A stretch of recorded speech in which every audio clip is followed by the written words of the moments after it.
Hello friends, welcome to Gargi classes. आज जैसा कि मैंने आपसे कहा था कि इम्पोर्टेंट जो भी नेशनल और इंटरनेशनल इंस्टीट्यूशंस हैं उनके बारे में अब हम बात करेंगे। आज हम तीन इम्पोर्टेंट इंस्टीट्यूशन या फिर तीन इम्पोर्टेंट इंफॉर्मेशन जो कि न्यूज़पेपर से पिक की गई है और उसके स्टैटिक पोर्शन की रूट्स में हम जाएंगे आज। ठीक है, तो ये जो टॉपिक्स आज मैं कवर कर रहा हूँ वो ऐसा नहीं है कि केवल 2021 के लिए रेलेवेंट है। ये तब तक रेलेवेंट है जब तक कि ये करंट अफेयर में आते रहेंगे। ठीक है, तो देखते हैं इनको कि कौन कौन से इंपॉर्टेंट आर्टिकल्स या कौन कौन से इंपॉर्टेंट इंस्टीट्यूशंस की आज हम बात करने वाले हैं। ठीक है, तो चलिए देखते हैं फर्स्ट क्या है। फर्स्ट है फाइनेंशियल एक्शन टास्क फोर्स, फट्फ के बारे में। ठीक है, सुबह हमने देखा था कि पाकिस्तान ने लखवी, टेररिस्ट लखवी को अरेस्ट किया है, तो उसी में कहीं ना कहीं फाइनेंशियल एक्शन टास्क फोर्स का एक प्रेशर था, इस वजह से पाकिस्तान ने वो एक्शन लिया। तो अब देख लेते हैं फाइनेंशियल एक्शन टास्क फोर्स है क्या। ये एक इंटर गवर्नमेंटल बॉडी है जिसको 1989 में इस्टेब्लिश किया गया था जब G7 कंट्रीज़ की समिट हो रही थी पेरिस में। ठीक है, इसका मेन ऑब्जेक्टिव क्या था कि इस तरीके के स्टैंडर्ड्स को सेटअप करना और उनका इफ़ेक्टिव इम्प्लीमेंटेशन और उनका प्रमोशन होना, जिससे कि एक प्रॉपर लीगल, रेगुलेटरी और ऑपरेशनल मेजर्स बेसिस पे फ्रेमवर्क तैयार किया जा सके, जिससे कि मनी लॉन्ड्रिंग को रोका जा सके, टेररिज्म को फाइनेंस करने का जो प्रोसेस है उसको रोका जा सके, या फिर अदर कोई ऐसे ऐसे इंसिडेंट या ऐसे थ्रेट जो कि इंटरनेशनल फाइनेंशियल सिस्टम को कहीं ना कहीं परेशान कर सकते हो, उसकी इंटेग्रिटी को ख़त्म कर सके हो या खतरा हो, तो उनको रोकने के लिए ये फाइनेंशियल एक्शन टास्क फोर्स गठित हुई थी।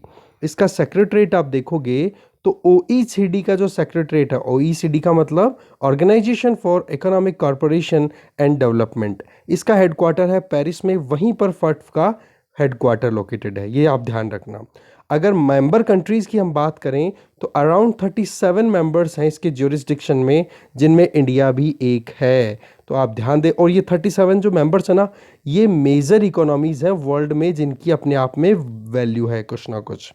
इसके अलावा अगर आगे देखें तो फाइनेंशियल एक्शन टास्क फोर्स में आप देखोगे दो लिस्ट मेंटेन की जाती है। एक तो ग्रे लिस्ट जो कि एक तरीके से वार्निंग देने का काम करती है, एक ब्लैक लिस्ट जिसमें पूरा फाइनल डिक्लेरेशन हो जाता है कि भाई ये पर्टिकुलर कंट्री या पर्टिकुलर ये एंटिटी हमारे लिए या फिर इंटरनेशनल फाइनेंशियल सिस्टम की इंटेग्रिटी के लिए खतरा साबित हो रहा है। ग्रे लिस्ट की बात करते हैं। देखो, जो भी सेफ हेवंस हैं जहाँ पर टेररिज्म को सपोर्ट किया जा रहा है या फिर कोई फंडिंग प्रोवाइड की जाती है, जैसे कि इंडिया लगातार इस चीज़ को क्लेम करता रहता है कि भाई पाकिस्तान को आप रोको, क्योंकि पाकिस्तान बराबर टेररिज्म को प्रमोट कर रहा है इंडिया के अगेंस्ट में। जम्मू कश्मीर में भी इन्फिल्ट्रेशन लगातार करता रहता है। मनी लॉन्ड्रिंग की अगर बात करें तो इसका मतलब ये हो गया पैसे का आप इलीगल वे में यूज़ कर रहे हो। ठीक है, ब्लैक मनी को वाइट में कन्वर्ट कर रहे हो, तो इससे क्या हो गया, अल्टीमेटली फाइनेंशियल सिस्टम को कहीं ना कहीं थ्रेट है। तो इस तरीके से उन कंट्रीज़ को या उन एंटिटीज़ को किस में रख दिया जाता है, फट्फ की ग्रे लिस्ट में। इसका मतलब ये हो गया कि उन कंट्रीज़ को वार्निंग दे दी जाती कि भाई सुधर जाओ वरना तुम्हें ब्लैकलिस्ट कर दिया जाएगा। और जो ब्लैकलिस्ट कंट्री फिर जिनको कर दिया जाता है उनको बोला जाता है नॉन कोऑपरेटिव कंट्रीज़ और टेरिटरीज़, NCCTs। ये बहुत इंपॉर्टेंट टर्म है, ध्यान रखना। NCCTs रिसेंटली न्यूज़ में थी, ये कौन से इंस्टीट्यूशन से एसोसिएटेड है, ऐसे क्वेश्चन आता है। तो उन कंट्रीज़ को फिर ब्लैकलिस्ट कर दिया जाता है। ये कंट्रीज़ क्या है, टेररिज्म को सपोर्ट करते हैं, मनी लॉन्ड्रिंग एक्टिविटीज़ में इन्वॉल्व होते रहते हैं। ठीक है, फट्फ की जो ब्लैकलिस्ट है वो रेगुलर बेसिस पे आप कह सकते हो कि रिवाइज होती रहती है। कुछ नए नाम जुड़ते हैं, कुछ पुराने नाम हट जाते हैं, अपडेशन चलता रहता है। फट्फ की अगर प्लेनरी की बात करें, ओके, वो एक डिसीजन मेकिंग बॉडी है जो कि साल में लगभग 3 बार मीटिंग करती है। कौन, फट्फ की प्लेनरी। ठीक है, पाकिस्तान लगातार फट्फ की ग्रे लिस्ट में बैठा हुआ है और वार्निंग दी गई थी कि भाई जून 2020 आते आते आप 27 पॉइंट का अपना एक्शन प्लान जो दिया था फट्फ ने कि भाई आप उसको फुलफिल करो। तो कोविड-19 की वजह से वो डेट क्या थोड़ी एक्सटेंड होती चली जा रही है, बट पाकिस्तान के ऊपर जो तलवार है वो लगातार लटकी रह रही है कि कहीं ब्लैक लिस्ट में ना डाल दिया जाए। और इसी से रिलेटेड आप देखोगे न्यूज़ भी थी इंडियन एक्सप्रेस में कि उसी के बेसिस पे पाकिस्तान ने अपने तरफ से कुछ अच्छे कदम उठाने की कोशिश की है, लखवी को जेल में डाल दिया। ठीक है, 26/11 का जो अटैक हुआ था उसके जो उसका जो मतलब एक तरीके से आप कह सकते हो आरोपी जो है। ठीक है, नेक्स्ट इंस्टीट्यूशन देख लेते हैं। नेक्स्ट इंस्टीट्यूशन है फूड एंड एग्रीकल्चर ऑर्गेनाइजेशन। ये यूनाइटेड नेशंस की स्पेशलाइज्ड एजेंसी है, ये ध्यान रखना। स्टैब्लिश किया गया था इसको 1945 में, FAO के नाम से जाना जाता है। इसका हेड क्वार्टर है रोम, इटली में। ओके, साथ में आप देखोगे इसको फाउंड क्यों किया गया था। इंटरनेशनल जो भी लोग हैं उनको हंगर से बचाना, उनको सफिशिएंट क्वांटिटी में खाना प्रोवाइड करना, उनको ऐसे ही अपॉर्चुनिटीज़ इस तरीके लाइक बना दिया जाए कि जिससे वो हाई क्वालिटी लाइफ जी सकें, हेल्दी लाइफस्टाइल को अडॉप्ट कर सकें। इस चीज़ के लिए ये इंस्टीट्यूशन काम करता है। देखो, हर साल FAO अपनी तरफ से स्टेट ऑफ द वर्ल्ड नाम से बहुत सारे रिपोर्ट्स पब्लिश करता है, जिसमें फूड से रिलेटेड इश्यूज़ को हाईलाइट करता है। एग्रीकल्चर, फॉरेस्ट्री, फिशरी और नेचुरल रिसोर्सेज, इनसे रिलेटेड बहुत सारे रिपोर्ट्स हैं, स्टेट ऑफ द वर्ल्ड के नाम से डिक्लेयर होती है। दूसरा, आप देखोगे फट ने international year of millet declare किया हुआ है 2023 को। इसी तरीके से 2016 में भी आपको पता होगा कि इंटरनेशनल ईयर ऑफ पल्सेस के नाम से डिक्लेयर किया था 2016 को। क्योंकि वही बात है, ये सारे हेल्दी फूड हैं, इनको प्रमोशन मिलनी चाहिए, तो इसलिए ये डिक्लेरेशन किए जाते हैं FAO के द्वारा, और इस चीज़ को एंडोर्स किया गया FAO के द्वारा। आज की जो न्यूज़ थी वो किससे रिलेटेड थी? फूड प्राइस इंडेक्स से रिलेटेड। ठीक है, तो फूड प्राइस इंडेक्स जो है वो बेसिकली रिलीज़ किया जाता है FAO के द्वारा, जो कि इंटरनेशनल प्राइस को रिफ्लेक्ट करता है कि मान लो जितने भी फूड कमोडिटीज़ हैं उनको एक बास्केट में रख दिया जाए तो कितना उसमें प्राइस राइज या प्राइस फॉल हो रहा है, उस चीज़ को डिक्लेयर किया जाता है। क्योंकि हमने देखा था ना कि सिल्वर लाइन अगर हमें ग्रोथ में दिखाई दे रही है तो फूड इन्फ्लेशन जो है वो डार्क क्लाउड भी है। इससे हमें बचने की ज़रूरत है, इस पर ध्यान देने की ज़रूरत है। पूरा आर्टिकल देखा था हमने डिटेल में, राइट। 2014-16 को इन्होंने FAO ने अपना बेस ईयर की तरह लिया हुआ है, जिसको कंसिडर किया जा रहा है। और अभी फूड इन्फ्लेशन में आप देखोगे तो 107 पॉइंट तक चलता जा रहा है, तो ये चीज़ कहीं ना कहीं कंसर्निंग है। इसके अलावा अगर हम FAO के कुछ इंपॉर्टेंट रिपोर्ट्स और प्रोग्राम्स का ओवरव्यू लें तो वो कुछ ऐसी है। Global report on food crisis, हर 2 साल में FAO the state of world's forest, ये हमने देखा कि वर्ल्ड की जो स्टेट ऑफ वर्ल्ड है वो लगातार फूड के बारे में, फॉरेस्ट के, फिशरी, इनके बारे में डिक्लेयर होता रहता है। FAO और WHO ने दोनों ने मिलके कोडेक्स एलिमेंटेरियस कमीशन स्टैब्लिश किया था 1961 में, जो कि स्टैंडर्ड्स फिक्स करने के लिए बनाया गया था कि फूड किस तरीके से कंजम्पशन पैटर्न होना चाहिए, टैक्सेशन क्या मतलब उसके बारे में किस तरीके की टैक्स गाइडलाइंस किस तरीके से होनी चाहिए। तो ये नाम आप जरूर याद रखना, बड़ा इंपॉर्टेंट नाम है, कोडेक्स एलिमेंटेरियस कमीशन 1961। WHO और FAO ने दोनों ने मिलकर स्टैब्लिश किया था। 1996 में FAO ने वर्ल्ड फूड समिट ऑर्गेनाइज की थी और इस समिट को कंक्लूड किया गया था फाइनली रोम डिक्लेरेशन को साइन करके। तो अगर आपसे कोई पूछे कि रोम डिक्लेरेशन कौन से इंस्टीट्यूशन से संबंधित है तो आप आंख मीच के बता देना, food and agriculture organization of united nation.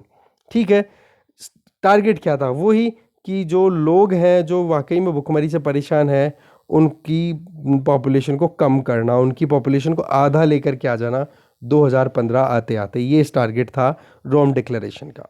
फिर 2004 की बात करें तो राइट टू फूड गाइडलाइंस ये थी, ये अडॉप्ट की गई थी और एक गाइडेंस दी गई थी कंट्रीज़ को, स्टेट्स को, मतलब गवर्नमेंट्स को, कि भाई आप किस तरीके से इन ऑब्लिगेशंस को सही तरीके से इंप्लीमेंट कर सकते हो और राइट टू फूड जो है वो इंश्योर किया जा सकता है एक एक इंडिविजुअल को।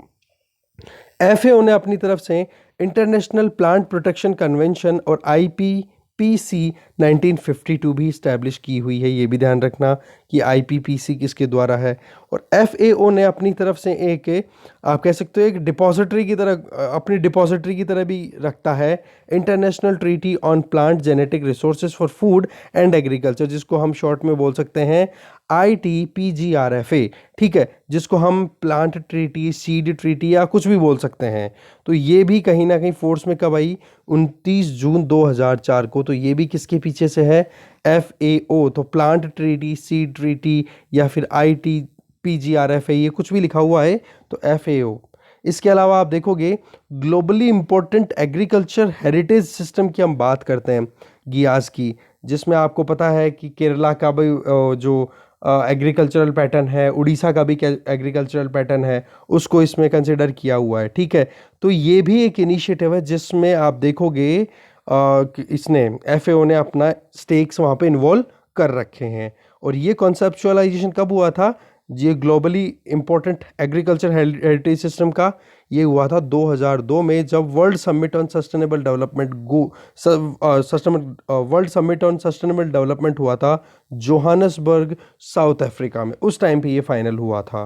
तो ये चीज़ें आप ज़रूर देख लेना, अगर स्क्रीनशॉट लेना चाहो ले लो, बाकी मैं PDF शेयर करूँगा जो करंट अफेयर वाला जो चैनल है ना उस पर, तो आप वो जरूर ज्वाइन कर लेना, लिंक डिस्क्रिप्शन बॉक्स में गिवन है। अब देखते हैं नेक्स्ट इंपॉर्टेंट एंटिटी को।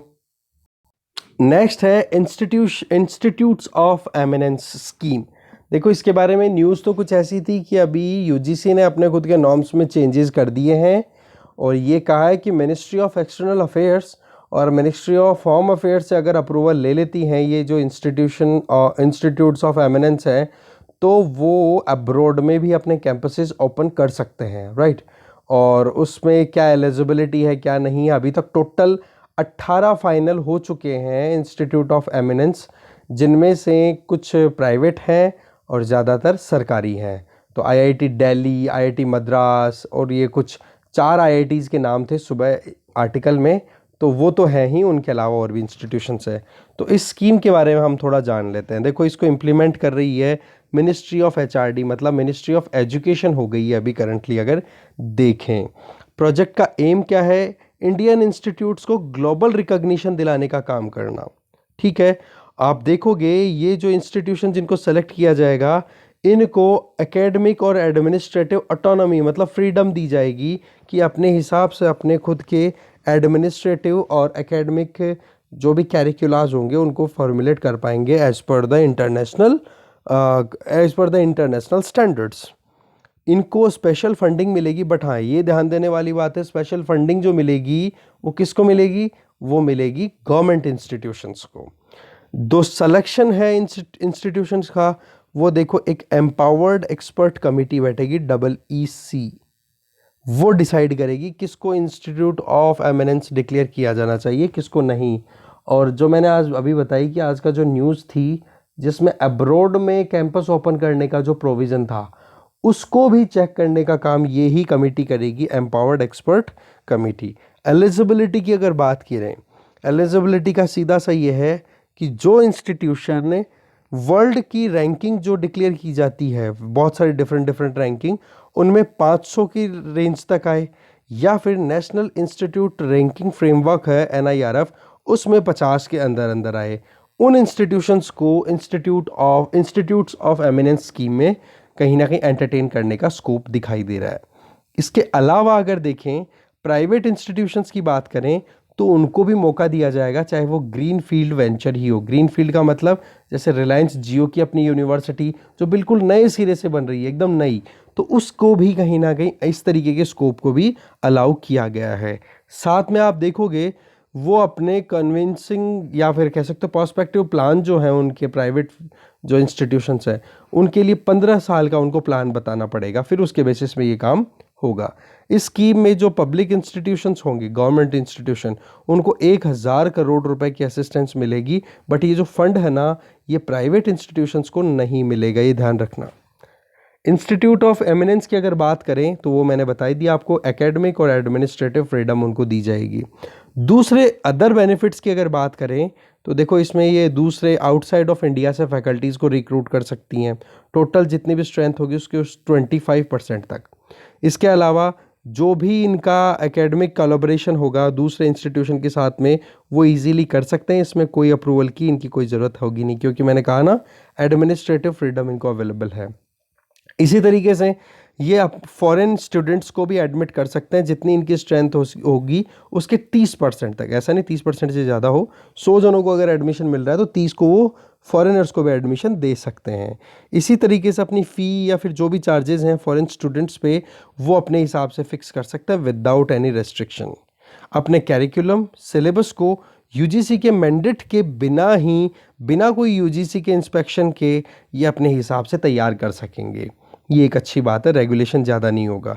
ऑनलाइन कोर्सेज अगर ऑफर करेंगे तो जितने कोर्सेज ऑफर होंगे उनमें से केवल 20% ही कोर्सेज को ये ऑनलाइन ऑफर कर सकेंगे। ऐसा नहीं कि ऑनलाइन पढ़ा करके खुद तो पैसे कमा रहे हैं और इंस्टीट्यूट ऑफ एमिनेंस का टैग ले करके फंडिंग भी ले रहे हैं गवर्नमेंट से, तो ये तो लूटपाट का काम हो जाएगा।